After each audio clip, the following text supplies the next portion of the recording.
Hi friends, welcome to our channel.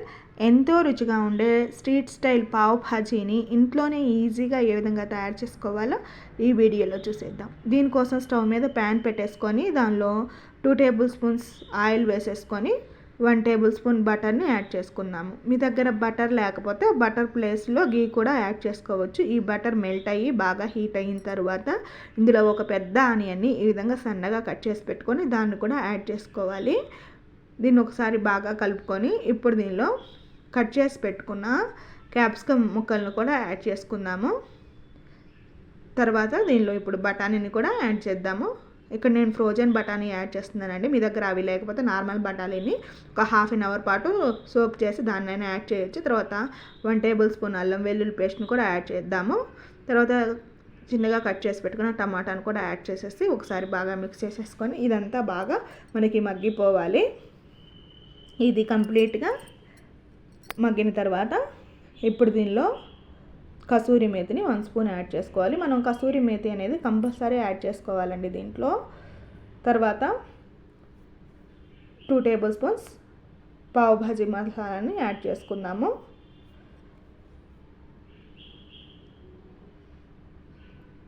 ఒకసారి బాగా కలుపుకొని ఇప్పుడు ఇందులో టేస్ట్కి తగ్గట్టుగా సాల్ట్ని యాడ్ చేసేసేయాలి.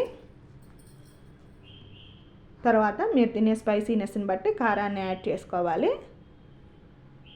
కొంచెం పసుపును కూడా యాడ్ చేసేసి ఈ యాడ్ చేసిన స్పైసెస్ అన్నీ మనకి దానికి పట్టేలాగా బాగా కలుపుకొని మగ్గనివ్వాలి.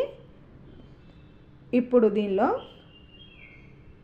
ఆలూని ఉడికించి మ్యాష్ చేసి పెట్టిన ఒక పెద్ద ఆలూని దీనిలో యాడ్ చేసుకుందాము. ఇలా యాడ్ చేసి ఇక మొత్తాన్ని ఒకసారి బాగా కలిపేసుకొని మనం మ్యాషర్తో కానీ లేదంటే పప్పు ఎనుపుకునే దాంతో కానీ ఒకసారి బాగా మ్యాష్ చేసేసుకోవాలి. ఈ విధంగా కంప్లీట్గా మ్యాష్ చేసేసి ఇప్పుడు దీనిలో వాటర్ని యాడ్ చేద్దాము. ఇక్కడ నేను ఒక 300 ml వరకు వాటర్ని యాడ్ చేసేసి ఇప్పుడు మనకి ఇది బాగా దగ్గర పడాలండి. ఇంకొకసారి దీన్ని బాగా మ్యాష్ చేసేసుకొని ఆ గ్రేవీ కన్సిస్టెన్సీ అనేది చూసుకోవాలి. తర్వాత కొంచెం కొత్తిమీర కూడా యాడ్ చేసుకొని తర్వాత బటర్ని కూడా యాడ్ చేసుకున్నాము. దీనికి బటర్ అనేది కొంచెం ఎక్కువగానే పడుతుందండి. బటర్ని కూడా యాడ్ చేసేసుకొని ఇది బాగా మెల్ట్ అయ్యి దగ్గర పడాలి. మనకి ఇప్పుడు ఇది రెడీ అయిపోయింది. ఇప్పుడు స్టవ్ మీద వేరొక ప్యాన్ పెట్టేసుకొని ఇప్పుడు చూడండి ఈ పావుని మనం ఫ్రై చేసుకోవాలి. బటర్ వేసేసుకొని ఇప్పుడు మనం రెడీ చేసిన పావ్ భాజీ మసాలా గ్రేవీని 1 టేబుల్ స్పూన్ యాడ్ చేసేసుకొని కొంచెం కొత్తిమీర కూడా యాడ్ చేసేసి ఈ కట్ చేసుకున్న పావుని దానిపైన పెట్టేసి ఫ్రై చేసుకోవాలి.